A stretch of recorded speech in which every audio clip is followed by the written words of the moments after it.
Trave Gaming. I'm the Archmaster. Today is a short one.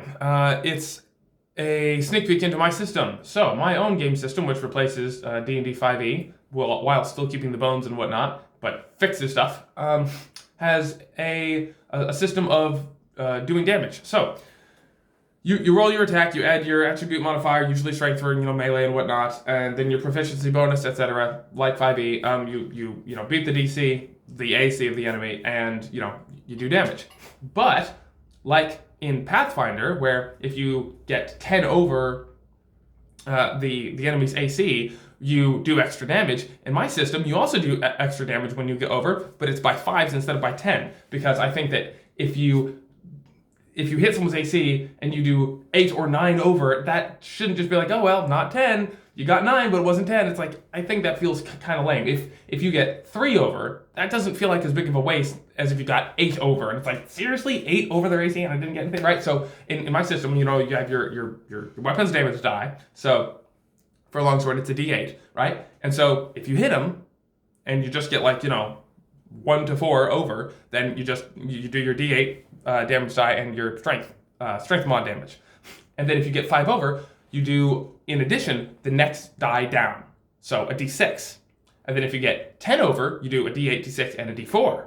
And so, and if you go 15 over, then, just maxes out a D4. So a D10, a D8, D6, D4, and D4, right? So you roll all of that and add your strength modifier once, right? So, first of all, it actually rewards you for getting high, for attacking them over their AC by any significant amount. And it also makes combat go a lot quicker. If you only have 20 HP in 5e, you can survive maybe 5 hits. But if you have 20 HP in my system, maybe 2 and you're down, right? Because if someone gets 5 over or 10 over a couple of times, you're dead.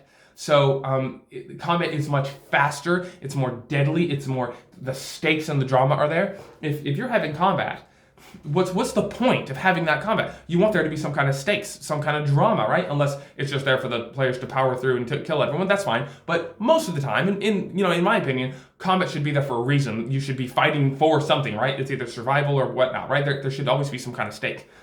So if you have, in most 5e combat, you only really get the thrill and you only get the good stuff when you get down to, oh no, the next hit or maybe 2 might kill me. That's when the game starts to pick up. That's when people are like, oh yeah. I say, why wait to get to that point? Why say, oh, you have 70 HP? For 9/10 of this combat, you're chilling. You're fine. There's no tension. There's no drama. There's no thrill. It's only when you get down to the last round or 2 of the fight, that's when everyone pays attention and they're on the edge of their seat. I say start the combat that way. That's the best part of the combat. Why wait, right? So I say everyone has low HP and everyone does a lot of damage. Done. Combat is tense. Combat is thrilling. Combat is interesting. You actually have to make choices that matter. And it means your abilities, your one-time use abilities, is like, man, I might have to actually use this, instead of 5e where you just sit on your 5th level spell and you just sit on your second wind and you sit on your action surge because, oh, I might need it later. It's like, nah. Every combat is a reason to use your abilities, right? And it ends up, the players end up actually using their abilities more often, which is more fun for them. Because you, as a player, how fun is it if you sit through 3 combats and then on one of them, like the last one when you're low HP, then you get to use your cool abilities?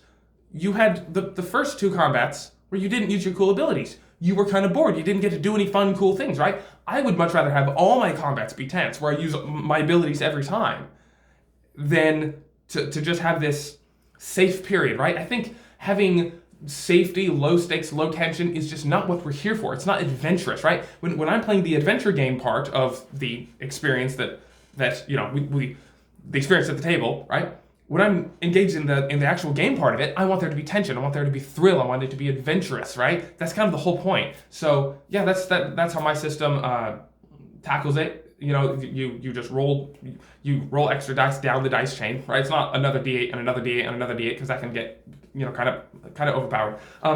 Also, I guess as an addendum, when you get a crit, you don't double all the damage dice. This isn't 5e, it's my game.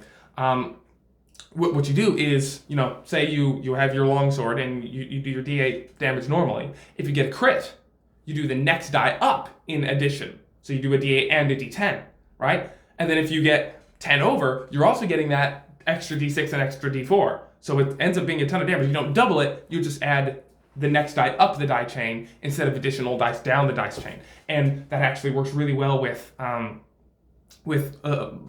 few other systems in the game, specifically the weapon maneuver stuff, right? So I have certain weapon maneuvers tied to the weapons and whatnot, and you activate them by spending damage dice, right? So if you want to just do your D8 of damage, you can, or you can say, hey, I'm going to spend my D8 damage die. I'm not going to do damage with it. I'm going to activate Trip, right?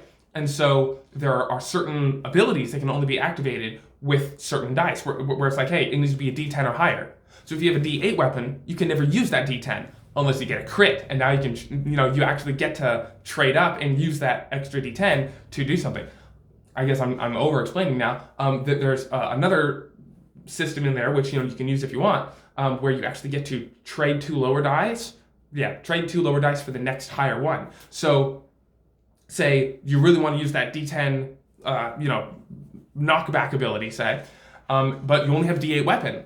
Well, if you get 5 over, you get a D8 and a D6, you can trade the D8 and D6 for the D10, and then use that special knockback ability, right? So you can actually trade dice up.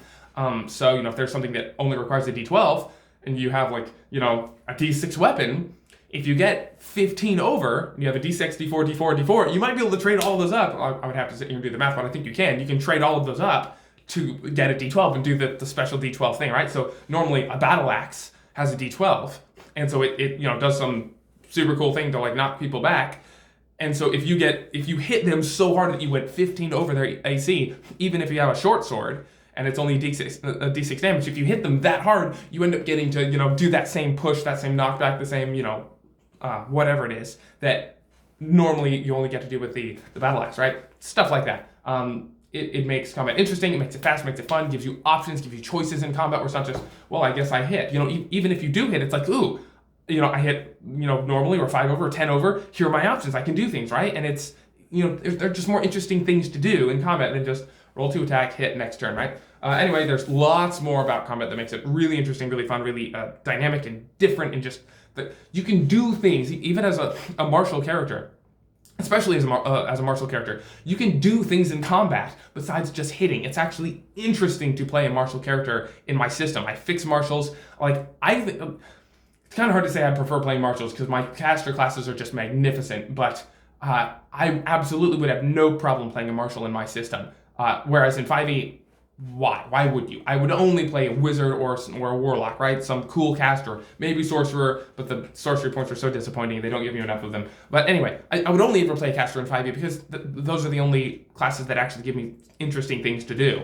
But in my system, martials in combat actually have interesting things to do at least as much as the casters, and it's really fun. Anyway, thanks for watching Feed the Algorithm. God bless.